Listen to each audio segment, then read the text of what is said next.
민수기 강의 66번째 시간이고요. 가나안 땅에 들어가서 해야 할 일이란 제목으로 같이 33장 50절부터 56절 본문으로 말씀 전하겠습니다. 우리 33장 1절부터 49절까지 지난 3주 동안 회상 1, 2, 3 이렇게 광야 40년 출애굽부터 시작해서 광야 40년 동안을 회상하는 장면을 살펴봤습니다. 그 내용은 사실 좋은 것들보다는 나쁜 과거들이 많았습니다. 하나님을 전적으로 신뢰하지 못하고 자기 중심적으로 그 세상과 육신을 쫓았던 이런 1세대들이 전부 광야에 묻히게 되는, 다 죽고 마는 그런 모습들을 우리들이 살펴봤습니다. 모세가 이 회상을 한 이유는 1세대를 위해서 한 게 아니죠. 1세대들은 이미 다 죽었죠. 지금 새로운 세대들, 그리고 나중에 이 오경을 읽고 있는 이스라엘의 후손들과 그리고 우리들을 위해서 사실은 본으로, 거울로 기록을 한 것이죠.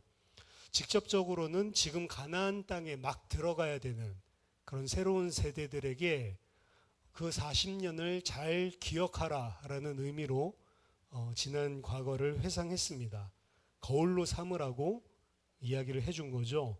그래서 오늘 이 13장의 마지막 부분에서는 이제 1세대의 그 40년 동안의 죄와 멸망들을 교훈 삼아서 가나안 땅에 이제 너희들이 들어가게 된다면 이것을 반드시 행해라 라고 하는 명령을 하는 것으로 33장을 마무리하고 있습니다. 자, 50절에 보니까 여리고 맞은편 요단 강가 모압 평지에서 여호와께서 모세에게 말씀하여 이르시되 이스라엘 자손에게 말하여 그들에게 이르라 너희가 요단강을 건너 가나안 땅에 들어가거든. 자, 새로운 세대에게 주시는 명령은 가나안 땅에 들어가서 이제 어떻게 해야 되는지에 대한 내용입니다. 들어가거든, 이건 만약 들어가게 된다면 이런 소리로 이해를 할 수가 있는데 원어에서는 키라고 하는 접속사를 사용하고 있습니다. 키는 여러 가지 뜻으로 쓰입니다. 왜냐하면 이런 걸로도 쓰이고요. 아니면 절을 이끄는, 영어로 치면은 대절 같이 대스로 쓰이기도 하고, 그리고 오늘 본문에서처럼 when 뭐뭐 할 때라고 하는 의미로 쓰이기도 합니다. 정확하게 그래서 번역한다면 너희가 요단강을 건너 가나안 땅에 들어갈 때라고 하는 거죠. 지금 주는 명령은 만약에 너희가 들어간다면이 아니고 들어갔을 때 너희들이 어떻게 한다라는 것을 상정해 놓고 명령하는 것입니다. 즉 가나안 땅을 하나님이 이스라엘 지금 새 세대들에게 이미 주었다라는 것을 전제로 주시는 말씀입니다. 가나안 땅에 들어가지 못한다면 오늘 주시는 명령은 아무 필요가 없는 것이죠. 하나님은 그들에게 요단강을 건너 가나안 땅을 들어가는 것을 이미 기정사실화하고 있습니다. 그 이유는 그들이 대단한 것이 아니고 하나님께서 반드시 그렇게 하시기로 약속하셨고 작정하셨기 때문입니다. 중요한 것은 그 땅에 들어가긴 들어갔는데 하나님께서 그 땅에 들어가게 하셨을 때에 그들이 반드시 해야 될 일이 존재한다는 거죠. 크게 보면 두 가지로 오늘 이야기를 하고 있습니다. 먼저 첫 번째 52절에서 53절입니다. 그 땅의 원주민을 너희 앞에서 다 몰아내고 그 새긴 석상과 부어 만든 우상을 다 깨뜨리며 산당을 다 헐고 그 땅을 점령하여 거기 거주하라. 내가 그 땅을 너희 소유로 너희에게 주었음이라. 첫 번째 할 일은 일단 두 가지로 나뉘는데 그 땅에 살고 있는 거민을 다 몰아내라.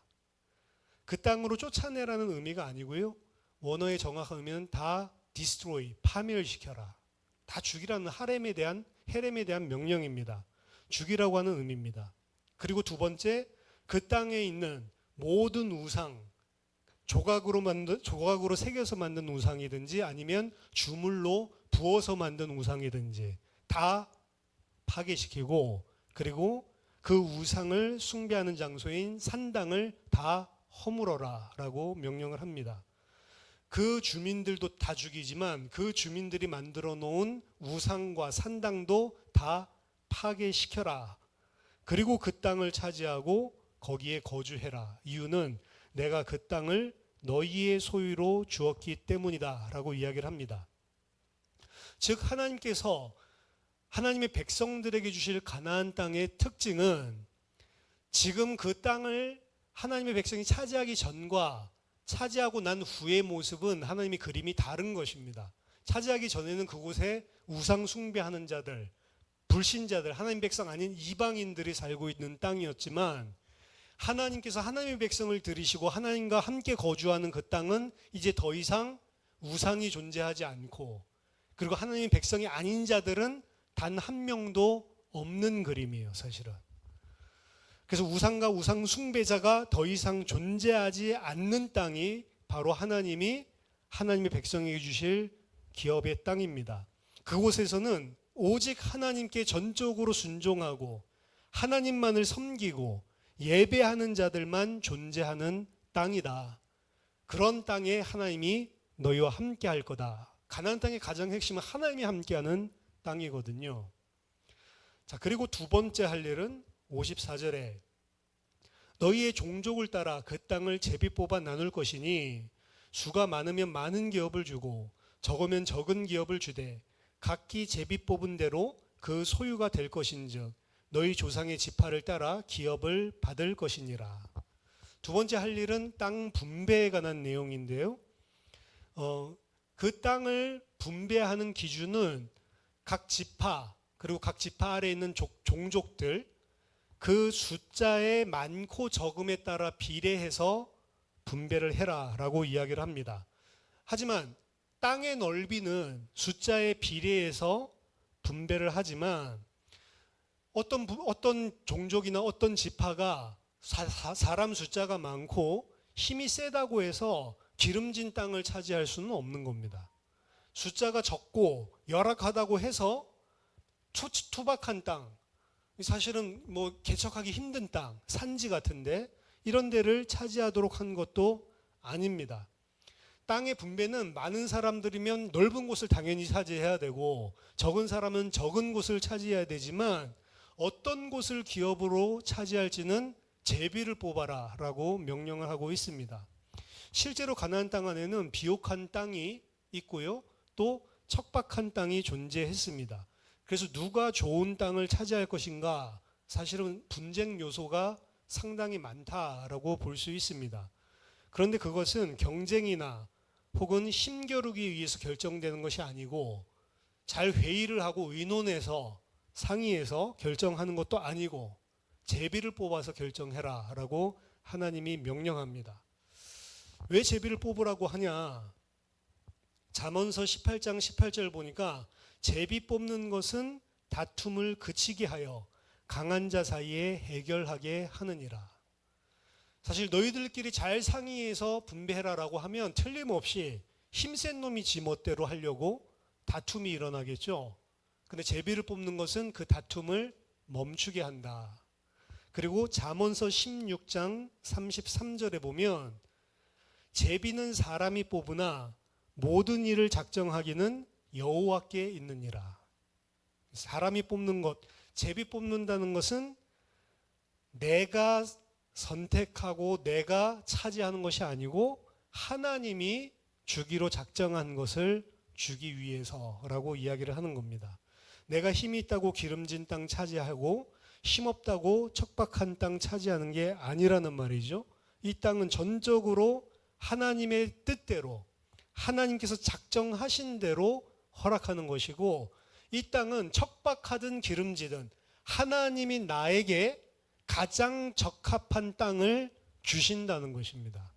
거기에 만족이 없으면 하나님을 불신앙하는 거예요. 말하자면. 그렇기 때문에 제대로 하나님께 순종하기를 배우고 가나안 땅에 들어간 지파라면 어떠한 땅을 주든지 산지를 주든지 아니면 비옥한 물이 있는 땅을 주든지 하나님이 나에게 이 땅을 기업으로 주셨구나. 감사하면 되는 거예요.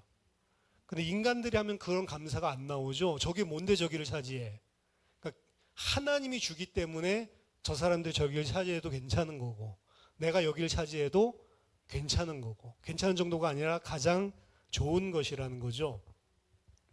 자, 55절에서는 아까 첫 번째 명령과 연관되어서 만약에 너희들이 그 거민들을 다 몰아내지 않으면, 멸망시키지 않으면 어떤 일이 벌어지는지 경고하고 있습니다. 너희가 만일 그 땅의 원주민을 너희 앞에서 몰아내지 아니하면, 이 몰아낸다, 멸망시킨다 같은 뜻이랬죠. 너희 앞에서 멸망시키지 않는다면 너희가 남겨둔 자들이 너희의 눈에 가시와 너희의 옆구리에 찌르는 것이 되어 너희가 거주하는 땅에서 너희를 괴롭게 할 것이요.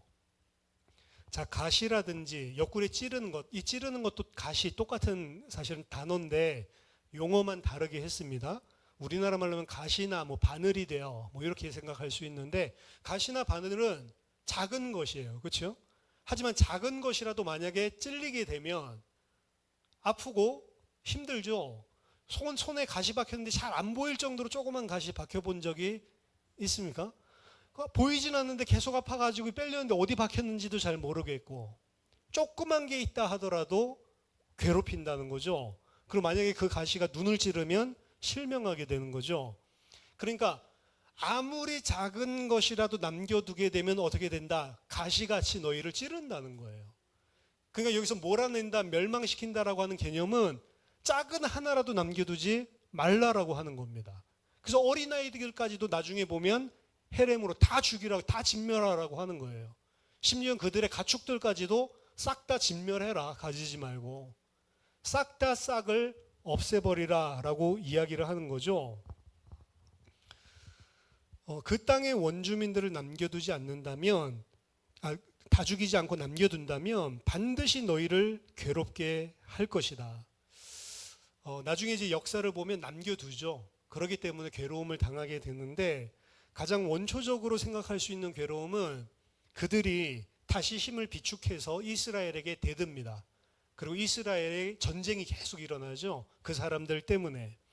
그래서 고대에서는 이런 일들이 일어나기 때문에 전쟁을 하면 싹을 제거하기 위해서 그냥 다 진멸시켜 버리는 거예요.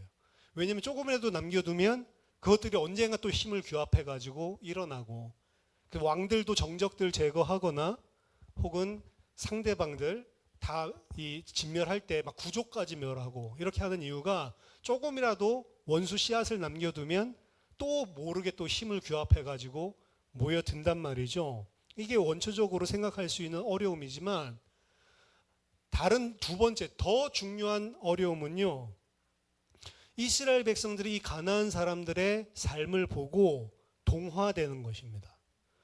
따라서 그들의 삶의 방식이나 우상 숭배 등을 그대로 다 따라하게 되는 것입니다. 그래서 어떻게 보면 두 번째가 더 무서운 거예요. 왜 하나님께서 다 진멸하라고 하냐, 우상 모든 것들 산당까지 다 제하라고 하냐, 놔두면 그 사람들 하는 거 보고 따라하게 된단 말이죠. 그러니까 오늘날로 치면은 세상이 하는 걸 보고 교회가 따라하게 된단 말이에요. 동화된다는 이야기입니다. 만약 그렇게 되면 어떻게 하냐, 56절, 나는 그들에게 행하기로 생각한 것을 너희에게 행하리라. 야, 그들은 불신자고요, 너희는 신자거든요. 그들은 하나님 모르는 자고 너희는 하나님의 백성이고 하나님을 아는 자들인데, 그들이 당해야만 하는 일, 내가 그들에게 행해야 되는 일을 하나님의 자녀인 너희에게 행하겠다. 얼마나 무서운 말입니까? 하나님이 거주하시는 땅에서 원래 가나안 민족들을 몰아내고 이스라엘 민족들이 거하게 하신 것은 민족 차별이 아닙니다. 하나님은 거룩하시기 때문에 애초에 우상 숭배자들과는 함께 할 수가 없는 거예요. 그렇기 때문에 그 우상 숭배자들 그 땅에서 다 제거해서 하나님이 너희와 함께 할 수 있는 땅으로 만들라라고 이야기를 하는 것이고, 만약에 언약의 백성이라 하더라도 그들이 우상 숭배를 하면 어떻게 되냐? 그러면 언약의 백성이라도 하나님이랑 함께 할 수는 없는 것입니다. 그래서 그들을 이 땅에서 뽑아냈듯이 너희도 이 땅에서 뽑아내게 되겠다라고 이야기를 하는 겁니다. 그래서 이스라엘은 결국 그들 또한 그 땅에 거하지 못하고 결국 바벨론에 의해서 이 땅에서 축출되고 포로 70년 길을 걷게 되는 거죠. 자, 오늘 본문 아주 간단한 말씀이지만 사실은 가장 중요한 말씀이고 가장 중요한 말씀인데 이스라엘이 못 지킨 말씀이에요. 어떻게 보면 가장 본질적인 두 가지를 이야기했는데 둘 다 행하지를 못한 겁니다. 우상도 제하지 못했고요. 그리고 그 민족들도 다 쫓아내지 못했어요. 왜 이게 중요하냐? 우리에게 주시는 메시지 첫 번째는 세상과 동화되지 말라라고 하는 것입니다. 하나님께서 가나안 백성들을 다 죽이고 그들이 섬기는 우상, 산당들을 다 멸하라고 하신 이유는 그들 우상 숭배자들의 죄가 있어서 심판하시려는 의도도 분명히 있습니다. 그 죄가 간영하기까지 일부러 400년을 기다리셨거든요. 가나안 땅이 이제 이 정도로 우상 숭배하면 더 이상 못 참는다. 사실 심판하실 때가 됐기 때문에 그 가나안 족속들을 심판하시는 의도도 있지만 더 중요하게는 이스라엘 백성들이 그들의 삶에 동화될 것을 염려하셨기 때문입니다. 교회는 이 세상에서 하나님께서 구별하여 불러내신 하나님의 백성입니다. 구분했다. 거룩하다는 게 구분하다, 구별하다라고 하는 거거든요. 이 세상에 너희는 살지만 이 세상에 속한 자가 아니다라고 예수님도 말씀하십니다. 구별해 낸 자들입니다. 천상의 교회는 문제가 없지만 문제는 지상에 지금 있는 교회입니다. 왜냐하면 이 지상에 있는 교회는 이 세상의 불신자들과 우상숭배자들과 함께 살고 있는 땅이기 때문에 그렇습니다. 이스라엘 백성들을 가나안 땅에서 그들 다 몰아내라고 했는데 우리는 몰아내라는 것도 없잖아요. 그냥 그들 속에서 있으라고 하는 거 아니에요. 그러니까 사실은 다 몰아내고 나면 그래도 어느 정도 괜찮겠다라는 생각이 드는데 사실은 교회와 세상, 하나님 섬기는 자와 우상 숭배하는 자로 딱 비율로 친다면 교회는 극소수고요. 우상 숭배하는 세상이 훨씬 더 많단 말이죠. 지금 우리는 이 땅에 하나님 모르는 자들, 우상 숭배자들과 같이 살고 있는 게 큰 도전이고 문제입니다. 이스라엘 백성들은 가나안 정복 당시에 하나님께서 사실은 최고 그들을 위해서 좋은 명령을 하신 거예요. 다 멸하고 없애버려라 라고 하는 거죠. 하지만 그들은 이방 민족들을 멸하지 아니하였습니다. 시편 106편 34절 보니까 그들은 여호와께서 멸하라고 말씀하신 그 이방 민족들을 멸하지 아니하고 라고 이야기를 하는데요. 왜 그랬습니까? 첫째는 그들 가운데 아무리 봐도 너무 강해. 싸우면 질 것 같아. 사실은 싸우면 이깁니다. 근데 쟤네들 철기 무기를 가지고 있는데 쟤네들 병기가 우리들보다 훨씬 더 센 것 같은데 성읍도 너무 센 것 같은데 이래가지고 짐짓 자기가 분배받은 땅에 있는 너무 센 것 같은 사람들을 안 건드려요. 그래서 담력이 없기 때문에 그들과 전쟁 자체를 아예 하지 않습니다. 그래서 그들과 싸우기를 주저하고 그들의 주저하는 모습을 보고 이 가나안 족속들은 마음을 강하게 해서 그곳에 살기로 결심했다라고 나오거든요.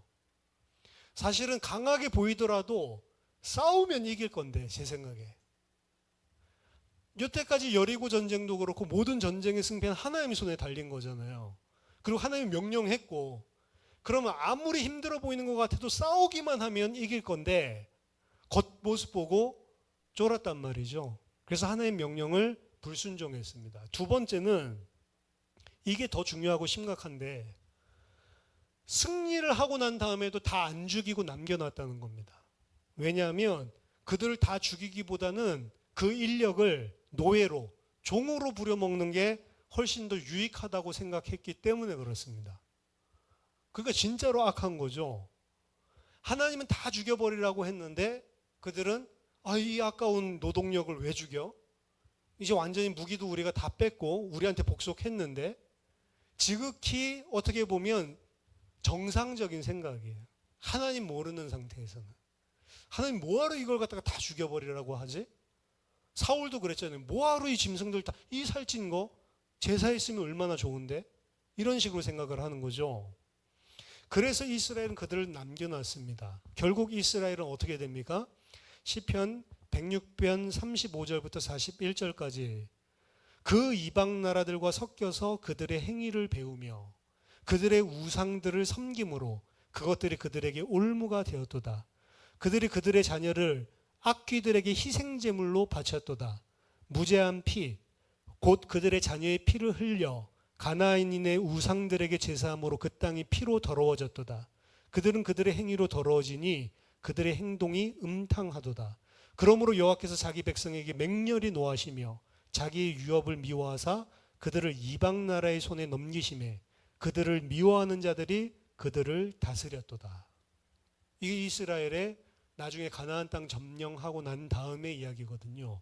어디서부터 문제는 발단이 됐냐면 다 멸하라고 하신 그 민족들을 힘이 있어도 남겨둔 거예요. 힘이 없어서 남겨둔 것도 있지만 힘이 없는 것도 하나님을 믿지 않았기 때문에 남겨둔 것입니다. 그리고 그들은 올무가 됐죠. 그들의 행위를 본받기 시작을 했고 그들이 섬기는 우상을 같이 섬기기 시작했는데 아마 몰렉에게 제사한 것 같아요. 자기 자녀들을 불로 태워 죽이는 인신공양을 하는 그 일을 이스라엘 백성이 그들과 똑같이 행했다는 거죠. 하나님께서 기회를 줍니다. 바로 멸하시는 게 아니에요.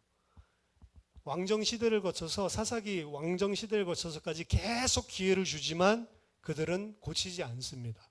결국에 하나님이 그들에게 맹렬히 노하셔서 자기의 유업 이스라엘을 미워하사 그들을 이방 손에 넘기셨다.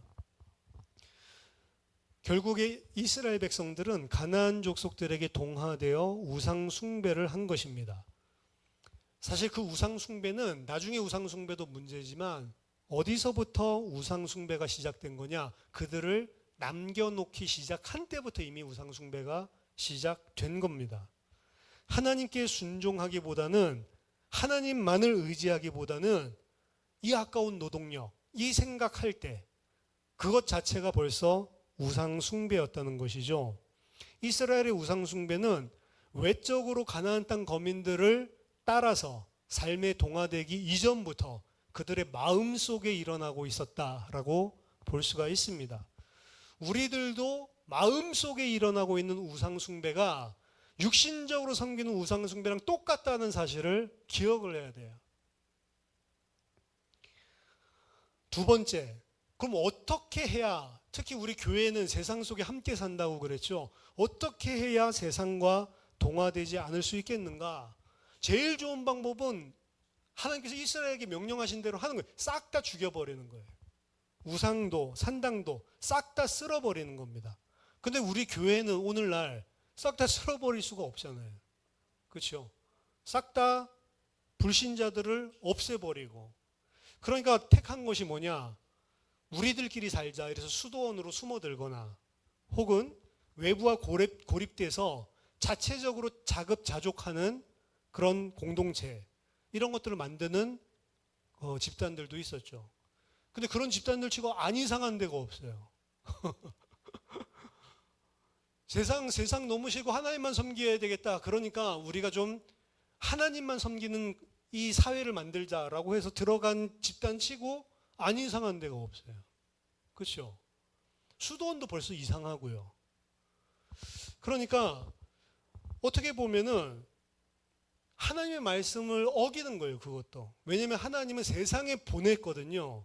보내면서 너희는 세상에 살지만 세상에 속하지 않았다. 그 속에서 순결을 유지하고 그 속에서 빛이 되고 소금이 되는 거다라고 세상으로 파송하셨거든요. 그렇기 때문에 수도원으로 들어가는 것 잘못된 것이고요. 기독교인들만 모여서 살자 잘못된 것입니다. 그래서 이스라엘 백성들이 사실은 어떻게 보면 불신앙으로 가나안 거민들을 멸하지 않은 것도 있지만 하나님께서 그것을 적극적으로 허용해 놓으십니다. 그게 사사기서 3장 1절에서 6절 보면 그들이 불신앙으로 남겨놓은 이 족속들을 하나님께서 적극적으로 받아들여서 그들을 남겨두시기로 작정하십니다. 그 이유는 이 족속들을 통해서 아직 광야를 거치지 않았던 새로운 세대들, 아마 가나안 땅에 들어가서 새롭게 태어난 세대들, 옛날에 하나님이 어떻게 했는지 말씀을 잘 모르는 그 후세대들이 진짜 하나님을 섬기는 자가 될지 아닐지를 시험하기 위해서 남겨뒀다라고 사사기서 3장 1절에서 6절에서 이야기합니다.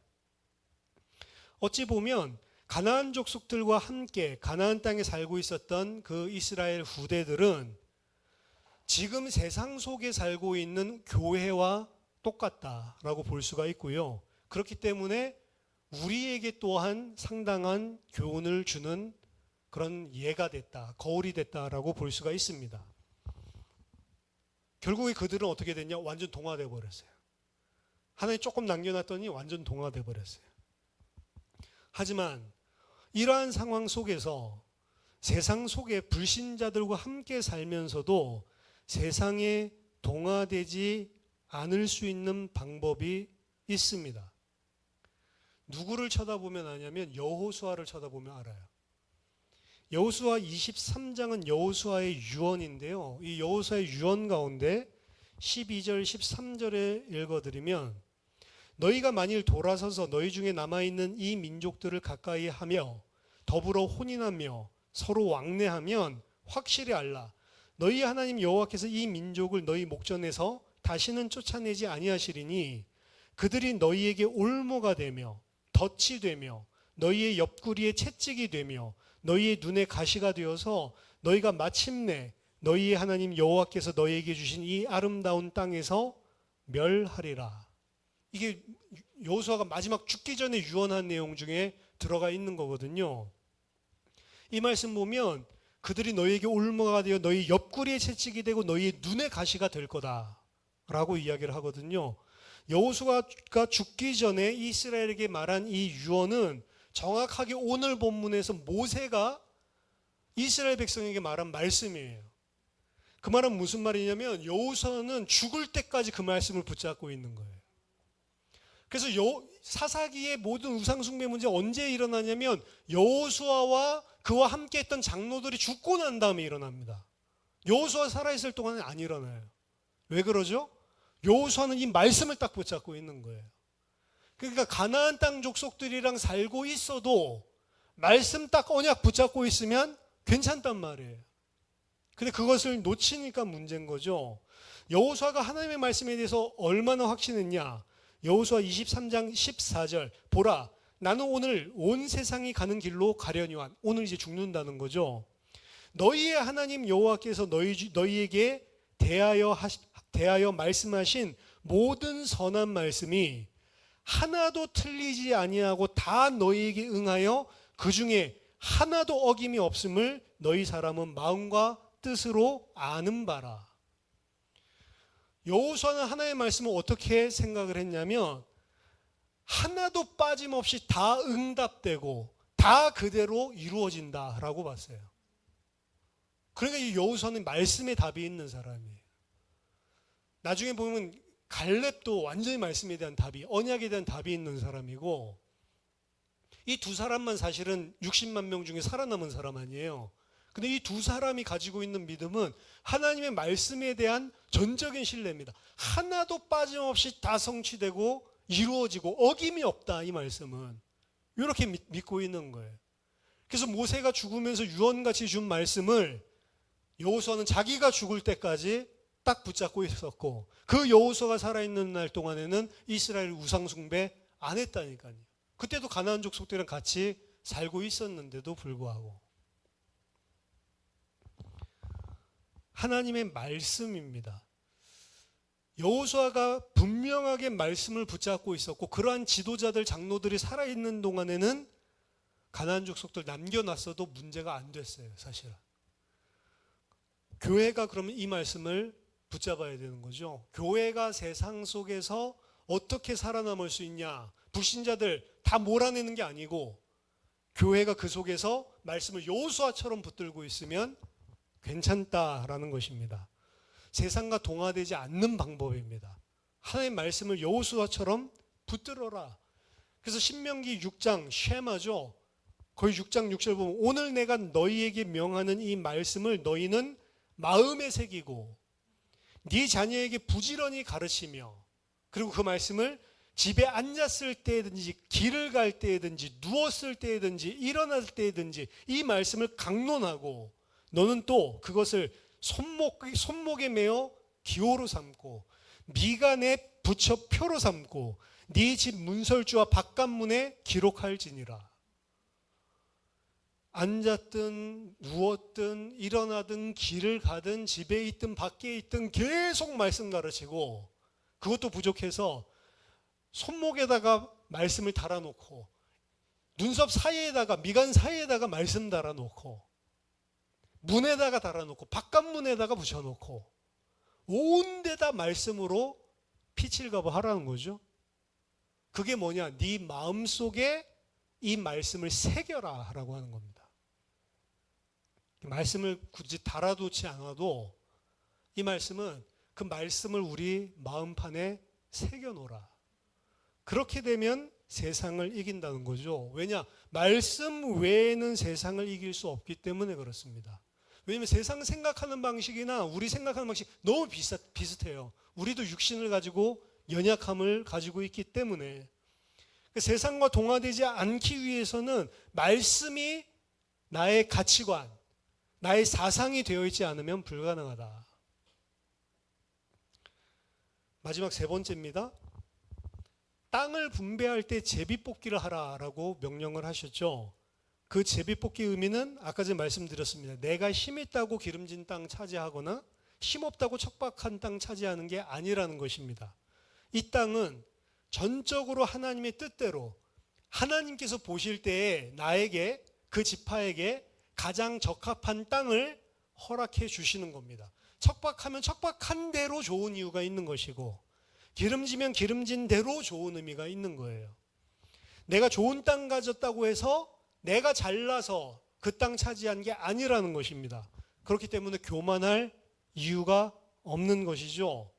그저 하나님의 은혜로 나에게 이 좋은 땅을 주셨구나. 그 생각을 늘 가지고 있어야 되는 거죠. 반대로 내가 척박한 땅 가지고 있다고 해서 기름진 땅 가진 사람들 쳐다보고 시기하거나 질투하거나 낙심할 필요도 없는 것이죠. 왜냐하면 나에게 가장 좋은 것을 주신 거예요. 척박한 땅이 아니고 나에게 가장 좋은 것입니다. 그렇기 때문에 낙심할 것이 아니고 오히려 감사해야 됩니다. 좋은 땅을 주든지 나쁜 땅을 주든지 풍부에 처하든지 궁핍에 처하든지 다 괜찮단 말이에요. 왜? 다 때에 따라서 그리고 각 사람에 따라서 하나님이 가장 좋은 것을 주시는 분이시기 때문에 그렇습니다. 사실 약속의 땅 가나안을 표현할 때 구약에서 젖과 꿀이 흐르는 땅이라고 표현을 하죠. 어렸을 때 그곳에는 막 이 강이 흐르는데 막 하얀색 우유가 흐르나 막 이런 거 상상을 초등학교 어렸을 때는 젖과 꿀이 흐른다니까 꿀이 어떻게 흘러내리지? 땅에 막 꿀이 막 쭉쭉 흘러내리나? 이런 생각을 했는데 비유죠. 엄청나게 풍요로운 땅이라는 비유죠. 그런데 실제로 가나안 땅을 쳐다보면 젖과 꿀이 흐르고 그런 엄청난 풍요로운 비옥한 땅이냐. 그래서 이걸 갖다가 볼 때 해석자들도 헷갈려 하는 거예요. 오늘날 이스라엘 팔레스타인 땅 보면 별로 그렇게 젖과 꿀 흐르는 땅 아니거든요. 차라리 우리나라 같은데 이 강 좋은데 이런 데면 훨씬 좋을 건데 이스라엘은 사실은 어려운 땅이에요. 그러니까 옛날에는 좋았는데 기후가 변화돼서 지금은 이럴 것이다 이러는데 아닙니다. 원래부터 그런 땅입니다. 1년 중 사실 거의 절반 이상이 비 한 방울도 오지 않는 고온 건조한 기후를 이루고 있고요. 그리고 자연환경 개발 조건들 어려운 땅입니다.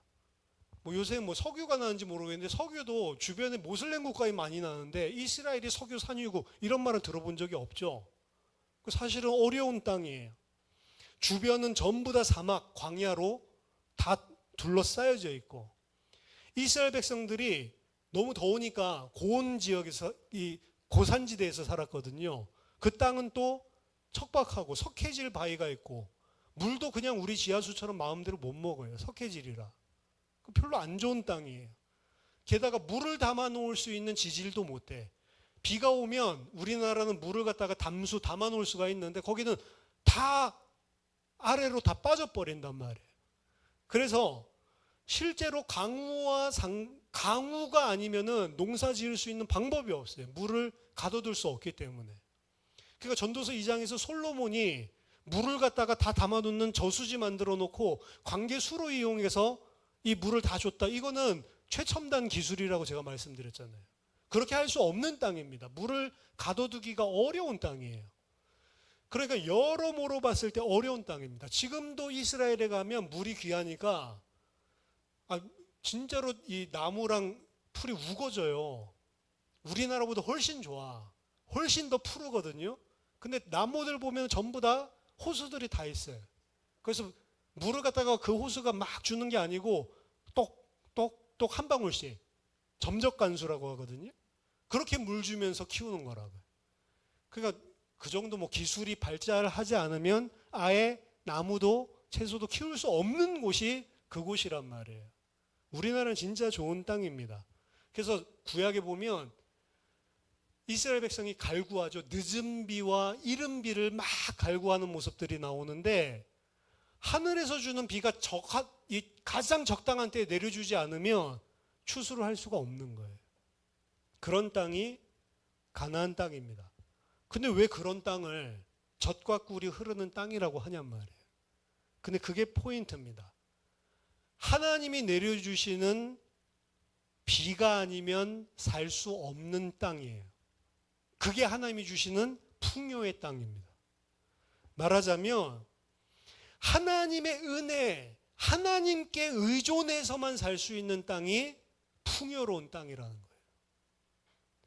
그러면은 액면적으로 보면 척박한 땅을 분배받은 사람일수록 더 하나님 바라보게 돼 있죠. 그게 오히려 더 풍요로운 땅이 될 수가 있는 겁니다. 기름진 땅을 나눠줬기 때문에 거기서 나오는 좋은 것 먹고 살면서 하나님을 잊게 된다면 그게 그야말로 척박한 땅이 되는 거예요. 기준은 어디에 담겨 있냐?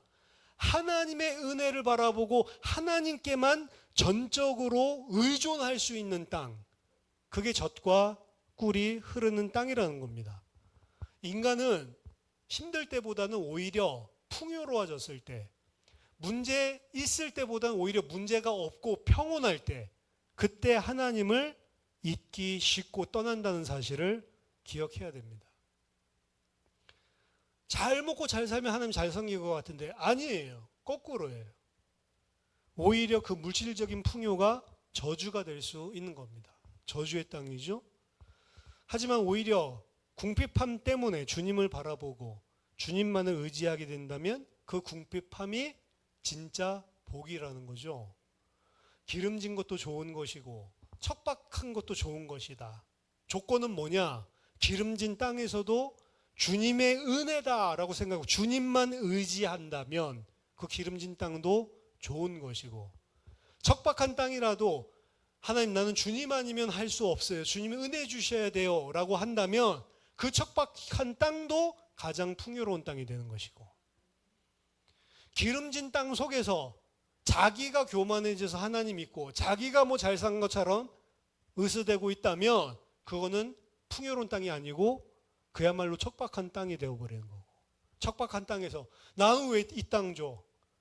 쟤는 왜 저 땅 주고? 만약 이렇게 하고 있다면 그 척박한 땅에서 척박하게 말라 죽는 거예요. 기준은 육신적인 땅에 기름지고 척박한 수준이 아니고 내가 얼마나 여호와의 은혜와 그리고 여호와께 의존하고 있는가라고 하는 게 풍요의 기준이라는 거죠. 그 풍요의 기준을 사실은 놓쳤기 때문에 솔로몬은 망한 거예요. 제일 풍요로운 시대가 솔로몬이었거든요. 제일 많은 우상이 이스라엘 안으로 유입되던 때입니다. 1000명의 정략 결혼들을 통해서 각 민족들의 우상을 다 가지고 와서 그 성전 안에서 그 왕궁 안에서 섬기는데 솔로몬이 아무 말도 안 해요. 그렇죠? 그러니까 그때 망한 것입니다. 오히려 어려움 당하고 힘들 때 더 축복일 수가 있다는 거예요. 오늘 주시는 이 말씀은 새로운 세대에게 주신 말씀이고, 새로운 세대는 다르게 말하면 우리 교회에게 주는 말씀입니다. 하나님께서 너희 과거의 이스라엘들 잘 봤지? 너희들에게 명령한다. 첫 번째, 세상과 동화되지 말라.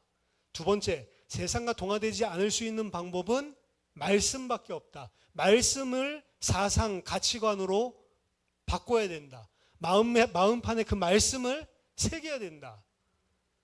교회 나왔을 때 예배 들을 때뿐만이 아니고 길을 갈 때든지 집에 있든지 누웠을 때든지 일어날 때든지 손목과 미간에 문설주에 문 바깥에 계속 말씀 기억해라. 그 다음 마지막 세 번째, 하나님께서 주신 풍요의 땅의 의미는 하나님이 은혜로 주시고 하나님께만 의존하는 땅. 제비뽑기를 하게 하신 이유입니다. 하나님께서 우리에게 주신 것들 있잖아요. 지금 여러분 상황에 가장 만족해야 된다고요. 이렇게 힘든데요. 그러니까 하나님 의존하잖아요. 하나님 바라보잖아요. 지금 풍요로운데요. 풍요로운 것 때문에 하지 말고 그게 하나님 은혜잖아요. 그렇죠? 그럼 교만할 것도 없고 낙심할 것도 없는 것입니다. 둘 다 똑같은 수준이에요. 교만과 낙심은. 저와 여러분들이 새하늘과 새 땅에 들어가기 위해서 가지고 있어야 될 믿음이라고 보시면 됩니다. 결국에 그 가나안 땅에 들어갔지만 이 믿음을 안 가지고 있었기 때문에 그 가나안 땅에서 뽑혀나가죠. 새하늘과 새 땅에 들어가기 위해서 우리가 이 믿음을 가지는 거라고요. 그 새하늘과 새 땅을 생각해 보세요. 지금 하나님께서 그리고 있는 가나안 땅 이미지랑 똑같아요. 그 어떤 우상도 없고 그 어떠한 우상 숭배자도 없고 하나님만을 전적으로 섬기고 의존하는 하나님의 백성들로만 가득 차 있는 땅. 그게 계시록 20장에서 22장 나오는 새하늘과 새 땅의 모습이잖아요. 그렇죠? 저와 여러분들이 그 땅을 영원히 기업으로 받을 하나님의 백성으로 온전히 승리하게 되기를 예수 그리스도 이름으로 축원합니다. 기도하겠습니다. 살아계신 하나님 아버지 은혜를 감사드립니다. 이스라엘 백성들에게 이제 가나안 땅에 들어가서 해야 될 일들을 말씀하시고 명령하신 그 말씀을 통해 우리에게 주시는 주님의 음성을 듣게 하심을 감사드립니다. 하나님 세상과 동화되지 않게 하시고 우리가 가지고 있는 생각, 가치관이 하나님의 말씀으로 변화되게 하여 주시옵소서. 하나님께서 우리에게 주신 것들을 감사함으로 은혜로 받으며 하나님 풍부에 처했든지 혹은 궁핍에 처했든지 하나님만을 전적으로 의존하고 그 하나님께 의지하는 주의 백성들 되게 하여 주시옵소서.